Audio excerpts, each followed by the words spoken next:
Assalamualaikum warahmatullahi wabarakatuh.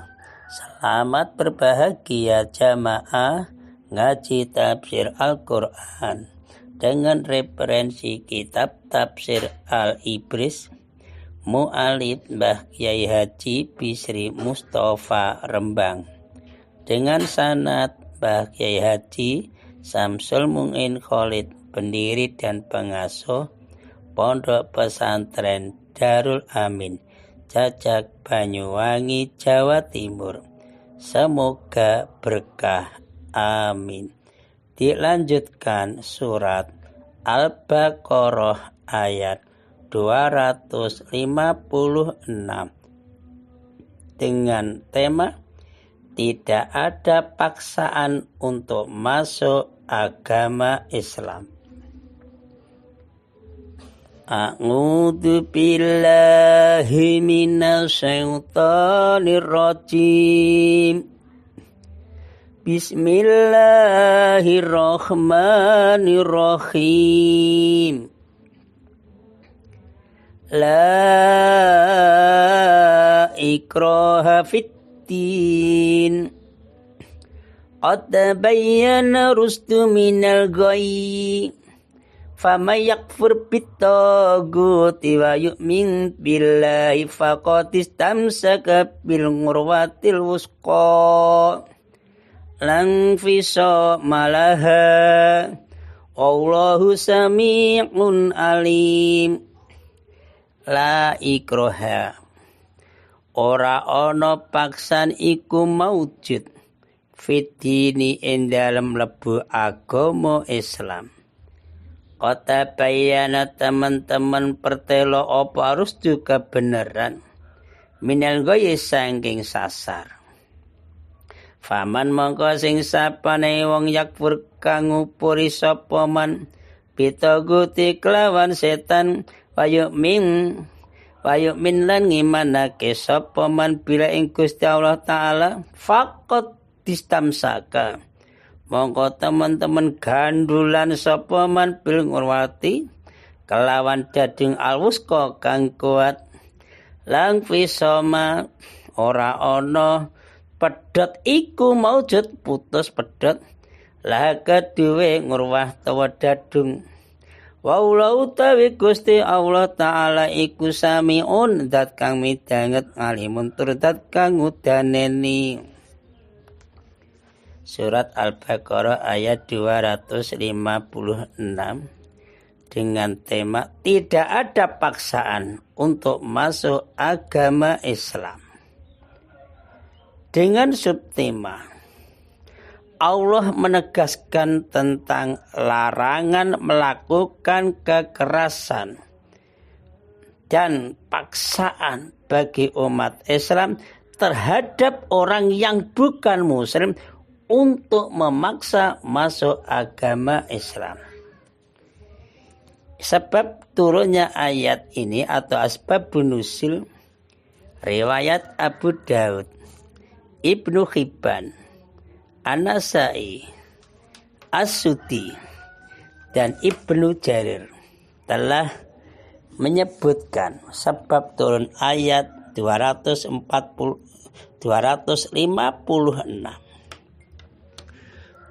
Ada seorang lelaki bernama Abu Al-Husain. Abu Al-Husain itu dari keluarga Bani Salim ibnu Auf Al-Ansori. Mempunyai 2 orang anak laki-laki yang telah memeluk agama Nasrani. Sebelum Kanjeng Nabi Muhammad SAW diutus sebagai nabi. Didengarkan ceritanya ini. Kemudian kedua anak itu datang ke Madinah setelah datangnya agama Islam. Maka ayah mereka yang namanya Abu Al-Husain, ayahnya tadi, selalu meminta agar mereka masuk Islam. Hei anak-anakku, kamu masuk Islam saja. Nah, dengan berkata pada anaknya, hai anakku, saya tidak akan membiarkan kamu berdua hingga kamu masuk Islam. Nah, namanya orang tua punya anak, supaya anaknya mau masuk Islam, dipaksa itu. Tapi anak-anaknya tadi, kedua anaknya tadi, karena dipaksa orang tua, mengadukan pemaksaan agama kepada Kanjeng Nabi Muhammad SAW. Dan ayahnya, ayah kedua anak itu berkata, apakah Kanjeng Nabi, apakah sebagian dari tubuhku akan masuk neraka dan aku hanya melihat saja? Ya mungkin sudah punya rasa kasihan, gimana Kanjeng Nabi, anakku saya suruh masuk Islam enggak mau. Jadi apakah sebagian dari tubuhku akan masuk neraka dan aku hanya melihat saja? Maka turunlah ayat ini. Intinya ayat ini, akhirnya sang ayah membiarkan kedua anaknya itu tetap dalam agama Nasrani. Memang sering terjadi di kalangan masyarakat. Orang tuanya Saptodharma, anaknya masuk Islam. Ya tidak dipaksa Saptodharma, biarkan yang Islam. Seringlah terjadi masalah itu. Ayat 256 keterangannya, tidak dibenarkan adanya paksaan untuk menganut agama Islam. Mengapa kok tidak dibenarkan? Karena kewajiban kita sebagai orang Islam, sebagai dai, contohnya, hanyalah menyampaikan agama Allah kepada manusia, kepada orang lain, kepada masyarakat itu dengan cara yang baik, tata krama adab, dan penuh kebijaksanaan, disertai dengan nasihat-nasihat yang wajar, yang bagus, sehingga orang lain, masyarakat atau lingkungan kita masuk agama Islam itu dengan kesadaran dan kemauan sendiri. Nah, jadi tidak ada paksaan. Itu sudah diterangkan dalam surat An-Nahl ayat 125. Jadi apabila kita sudah menyampaikan kepada orang lain, contohnya kita bersama-sama ngaji tafsir Al-Quran, Al-Ibris, sebagai referensinya mu'alif Mbah Kiai Haji Bisri Mustafa Rembang, dengan sanad Mbah Kiai Samsumin Khalid. Nah, ini kan menyampaikan ada dasarnya, ada sanadnya, ada produknya itu. Disampaikan dengan yang baik. Di situ orang lain tetap tidak mau beriman. Ya itu bukanlah urusan kita itu, melainkan urusan Allah. Ingat, itu bukan urusan manusia tapi urusan Allah. Jadi iman tidak urusan Allah. Jadi kita tidak boleh memaksa kepada orang lain, kamu harus masuk Islam. Kalau tidak, saya tidak boleh. Nah, jadi contoh lagi di Indonesia, Undang-Undang Dasar pasal 29 ayat 1 dan 2 sudah dijelaskan. Dalam ayat yang lain yaitu surat Yunus ayat 99. Allah berfirman yang artinya begini. Apakah engkau ingin memaksa mereka hingga mereka itu menjadi orang-orang yang beriman? Kan tidak boleh pemaksaan kan? Itu yang hendak Allah. Dengan datangnya agama Islam, itu kan sudah jelas, jalan yang benar sudah tampak dengan jelas dan dapat dibedakan dari jalan yang sesat. Agama Islam itu. Maka tidak boleh ada pemaksaan untuk beriman. Mengapa kok tidak boleh ada pemaksaan untuk beriman? Karena iman adalah keyakinan dalam hati sanubari. Jadi keyakinan dalam hati sanubari setiap manusia itu. Jadi tak seorang pun dapat memaksa hati seseorang lain untuk meyakini sesuatu apabila dia sendiri tidak bersedia. Ini jangan dihubungkan dengan masalah percintaan. Ini khusus keyakinan ini. Jadi iman adalah keyakinan dalam hati sanubari manusia, sanubari kita, dan tak seorang pun dapat memaksa hati seseorang untuk meyakini sesuatu apabila dia sendiri tidak bersedia. Ayat-ayat Al-Quran yang menerangkan kenabian Muhammad SAW, Kanjeng Nabi Muhammad SAW. Jadi yang menerangkan kenabian Kanjeng Nabi Muhammad SAW sudah cukup jelas. Ya maka terserahlah kepada setiap orang. Apakah orang itu akan beriman atau kafir? Setelah ayat-ayat itu sampai kepada mereka sudah disampaikan. Terserah dia. Jadi kita ini ngaji ini termasuk dakwah. Keluarga, tetangga, masyarakat. Nah, inilah etika dakwah Islam. Inilah metode dakwah Islam. Inilah tata krama atau adab sopan santun dakwah Islam. Jadi kalau ada suara-suara yang mengatakan, oh agama Islam dikembangkan dengan pedang. Nah itu adalah tuduhan dan fitnah itu. Itu fitnah. Nah umat itu terjadi zaman dulu umat Islam di Mekah sebelum berhijrah ke Madinah hanya melakukan sholat dengan cara sembunyi-sembunyi. Jadi tidak melakukannya secara demonstratif terbuka di hadapan kaum kafir, tidak, tersembunyi. Nah, ayat ini 256 ini turun kira-kira pada tahun ketiga sesudah hijrah. Yaitu setelah umat Islam memiliki kekuatan yang nyata dan jumlah umat Islam telah bertambah banyak.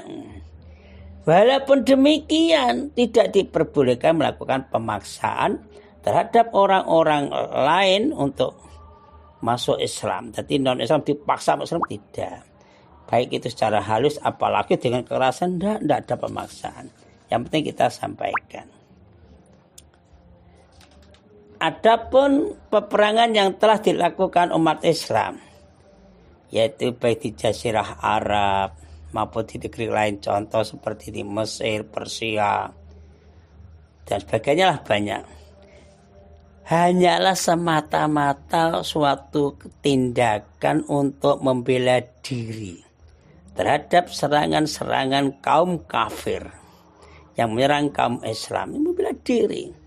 Selain itu, peperangan yang dilakukan umat Islam itu mengamankan jalannya dakwah Islam. Kalau tidak diperangi, dakwah Islam buntu, berhenti. Sehingga berbagai tindakan kedoliman dari orang kafir yang memfitnah dan mengganggu umat Islam karena menganut dan melaksanakan agama mereka dapat dicegah.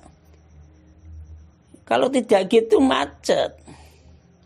Di samping itu agar kaum kafir itu mau menghargai kemerdekaan pribadi dan hak-hak asasi manusia dalam menganut keyakinan. Indonesia merdeka. Apa yang terjadi? Pancasila hidup.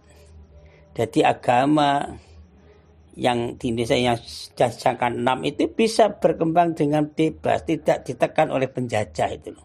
Khususnya agama Islam. Di berbagai daerah yang telah dikuasai kaum muslimin. Kok di situ ada orang yang belum menganut agama Islam? Itu loh diberi hak dan diberi kemerdekaan untuk memilih apakah kamu memilih agama Islam, memeluk agama Islam, ataukah kamu tetap dalam agama kamu sendiri lagi. Apabila kamu memilih untuk tetap dalam agama Islam, maka kamu harus membayar pajak atau jizyah, semacam pajak ya, sebagai imbalan dari perlindungan yang diberikan pemerintah Islam kepada orang itu. Untuk apa? Jadi keselamatannya dijamin oleh orang Islam asal tidak macam-macam, yaitu tidak melakukan tindakan-tindakan yang memusuhi agama Islam dan umat Islam. Betul itu peraturannya, betul. Ini merupakan bukti yang jelas kan sudah bukti bahwa umat Islam tidak melakukan paksaan. Kalau paksaan, kamu sekarang kalah harus masuk Islam, kalau tidak saya bunuh, lah itu pemaksaan. Ternyata kan tidak. Itu buktinya.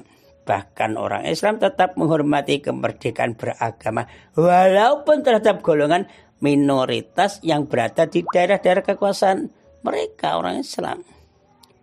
Sebabnya dapat kita lihat dari bukti-bukti sejarah, baik pada masa dahulu maupun pada zaman modern ya sekarang ini, betapa malangnya nasib umat Islam apabila umat Islam itu menjadi golongan minoritas di suatu negara, negaranya komunis, dia Islam sedikit kan kasihan, tidak bisa bebas untuk dakwah, tidak bebas sholat, kerja dibatasi, Masya Allah. Kalau kita merdeka kan sholat 5 waktu bebas, dakwah bebas, enak merdeka. Ayat ini menjelaskan bahwa barang siapa yang tidak lagi percaya kepada togut, setan, atau tidak lagi menyembah patung, atau tidak menyembah benda yang lain, bahkan tidak menyembah dirinya sendiri, melainkan orang itu beriman dan menyembah Allah semata-mata, maka orang itu telah mendapatkan pegangan. Tampar dadu itu pegangan yang kokoh kuat, laksana tali yang kuat, tampar yang kuat, yang tidak akan putus, Iman yang sebenarnya adalah, ingat, iman yang diyakini dalam hati, diucapkan dengan lidah lisan, dan diiringi dengan perbuatan. Itulah sebabnya maka pada akhir ayat inilah Allah berfirman yang artinya Allah maha mendengar lagi maha mengetahui. Artinya Allah senantiasa mendengar apa yang diucapkan. Allah selalu mengetahui apa yang diyakini dalam hatinya dan apa yang diperbuat oleh anggota badan kita. Allah akan membalas amal seseorang sesuai dengan iman, sesuai dengan perkataan, sesuai dengan perbuatan kita masing-masing. Shadaqallahul adzim. Assalamualaikum warahmatullahi wabarakatuh.